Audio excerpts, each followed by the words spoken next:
నమస్కారం, మీ విజయ్ కుమార్ గంట. అల్లు అర్జున్ని ఈ పొద్దు అరెస్ట్ చేసి జైలుకి పంపించారు. సరే, ఆయనకి నాంపల్లి కోర్టు మధ్యంతర ఉత్తర్వులు ఇచ్చింది ఆయన బెయిల్ పైన. సాంకేతిక కారణాల వల్ల ఆయన అలాగే జైల్లో ఉంచారు. మరి ఇంకా విడుదల చేసినటువంటి సమాచారం అయితే లేదు. ఇవన్నీ మనం ఒకసారి గమనించినప్పుడు సంధ్యా థియేటర్ వద్ద ఒక బెనిఫిట్ షో జరుగుతుంటే అక్కడికి అల్లు అర్జున్ చెప్పా పెట్టకుండా వచ్చినందువల్ల జనం ఒక్కసారి గుమ్ముగూడి తొక్కిసలాట జరగటంతో ఒక తల్లి చనిపోయింది, ఒక ఆమె బిడ్డ ఇబ్బందికర పరిస్థితిలో ఉంది. ఈ రకమైనటువంటి వాతావరణం మంచిది కాదు, ఒప్పుకుందాం, ఖచ్చితంగా ఒప్పుకుందాం. అయితే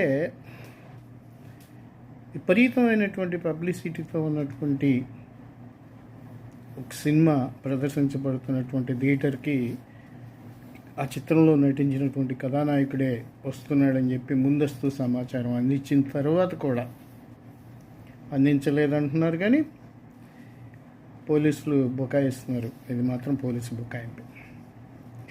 అక్కడ జరిగినటువంటి ఘటనకి ఎవరు బాధ్యత వహించాలి? గట్టి బందోబస్తు పోలీసులు నిర్వహించాలి. నిజానికి బెనిఫిట్ షోలకి ప్రభుత్వాలు పర్మిషన్లు ఇవ్వకూడదు. సరే, అక్కడికి అల్లు అర్జున్ వచ్చాడు.